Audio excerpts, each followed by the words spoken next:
Hi, everyone. My name is Tamara, and today I'm here with my partner, Brianna, and we are looking at climate change in developing regions. Okay, and for our problem statement, as my partner Tamara said, we chose developing regions. This entails discussing climate change and how it disproportionately affects poor people and low-income communities and developing countries around the world, despite having contributed less to climate change than developed economies. How might we support people in poor regions to reduce their exposure and vulnerability to the adverse effects of climate change, including climate variability and extremes? This is what we will be touching upon in our presentation today. So when we're looking at a problem analysis, we're going to be looking at three things. First, what is the issue? The issue is that developing nations are suffering the consequences of climate change the most, despite them contributing the least. This is consequently raising things like poverty rate, food insecurity, and heightening the presence of natural disasters, which they are less equipped to deal with. When we look at what and who causes it, it's evident that developed top-tier countries, capitalism, and colonization are all the top causes of these issues. Moreover, the unequal power complex that exists on the international stage constantly forgets about the consequences that are faced by countries that are being exploited. And lastly, when we're looking at where it occurs and when, poverty, famine, extreme natural disasters, and homelessness as a result of climate change and exploitation occur primarily within developing countries, and it is ongoing. To start off with our research, we decided to use some case studies and specific nations in order to get a better understanding of how climate change affects certain regions. We decided upon the United Kingdom, South Sudan, China, and Zambia.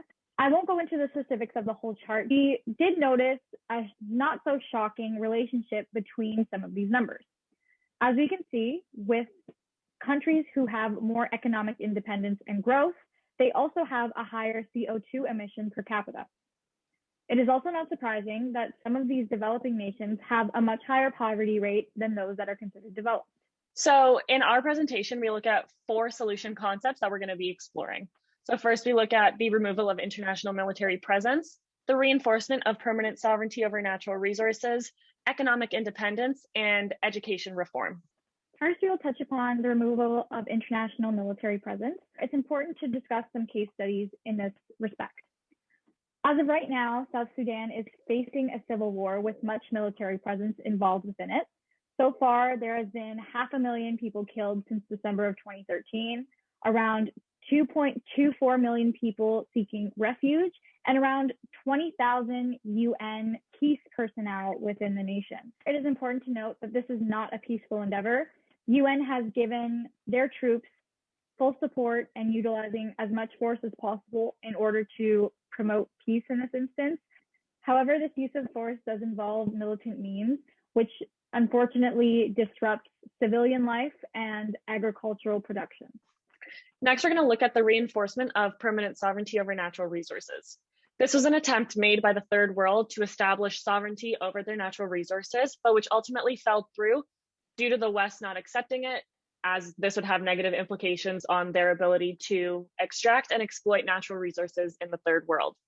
It's vital to revitalize the permanent sovereignty over natural resources because this is going to establish a sense of order within third world countries where they can finally, in a sense, call the shots on what is going on within their boundaries and allow them to develop themselves. Also get a sense of economic independence to these third world countries. Now that they have this sovereignty, they are able to dictate what is happening with their natural resources, at what rate it is getting extracted, who it's going to, and at what exchange rate as well. This is going to allow them to slowly build up their economy in order to be seen as competitive within the market. Whereas right now, with their resources being exploited at whatever rate the West decides is reasonable and whatever cost the West decides is reasonable, they are unable to do so and thus constantly fall shorter on the economic spectrum, as well as face consequences in terms of the environment. Along with these three other solution concepts, we also promote the idea of furthering education, not just within independent means, but also within school settings. With this, children of all ages, primarily JK to high school, they will have the opportunity to learn more so about climate change and its adverse effects, how to combat it, and how it affects certain regions. So now we're going to go into the benefits of the four concepts that we just mentioned. So military removal, although it does sound extreme, does have quite a few benefits. UN has estimated that in total, the global military budget is over $1.5 trillion.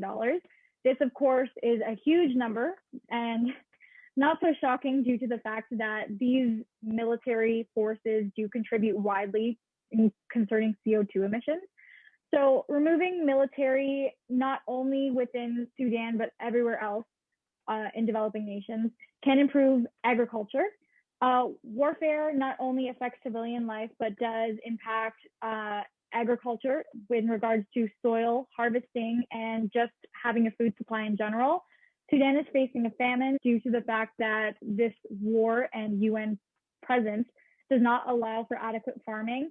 Along with agriculture improvements and decreased famine, there would also be an overall implementation of peace due to militant forces being removed from the area. So as I mentioned before, when we're talking about the permanent sovereignty over natural resources, or as it's short form PSNR, we talk about countries gaining sovereignty over their resources, which obviously has more benefits than just one. And that's going to allow them to gain control not only over their resources, but also over their market and over their civilians as well, such as poverty rates and health impacts of extreme economic environmental degradation that occurs at the hands of the West. With that, we also saw that we gain economic independence through the implementation of the PSNR. So that's going to allow countries to have control over trade agreements, the ability to improve the economic state of the nation, and overall just be able to fully develop themselves in a competitive market. And finally, education. Education produces engagement with the severity of climate change. It ensures that children and those in high school settings and overall school settings have the ability to understand current events and possibly how to combat it. Knowledge is power, and in this case, we need everyone on board in order to stop climate change. Now that we've covered the solution plan and the benefits of the solutions, we're going to move over into our implementation plan. So in terms of the 4 solutions that we've presented, there's different approaches that we can take to all of them. But the main thing that we need to keep in mind is that this is going to require global efforts and structural reform. None of the solutions that we have presented can be done on a small scale and can be done by third world countries alone. As we have seen time and time again, the West controls the international stage, and thus we need more support for third world countries in order to be able to make a change. With that, we're going to need to depoliticize the environment. Right now, we're seeing that the environment is constantly used in politicization tactics, such as we have seen in the recent US election.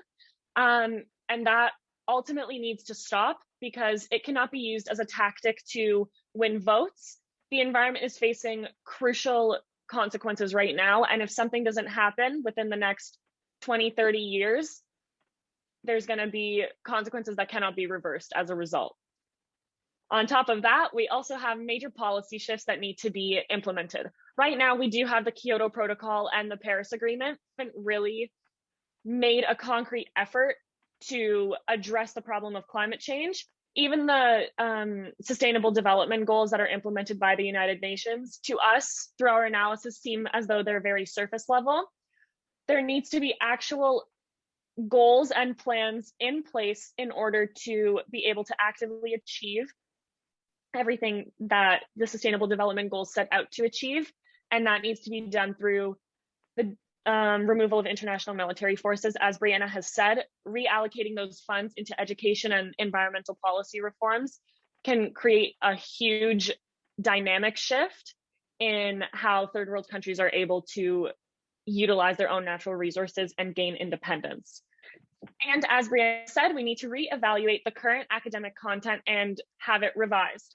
Currently, students need to be able to understand the consequences of environmental degradation, not only in domestic regions, but also on an international scale. By exposing them to the international realm of the environment, they can begin to make changes in their own communities and within themselves, which will have a vast impact on our planet's future. Lastly, we want to conclude and just reiterate that in order to combat the detrimental consequences of climate change in developing regions, a series of approaches needs to be adopted.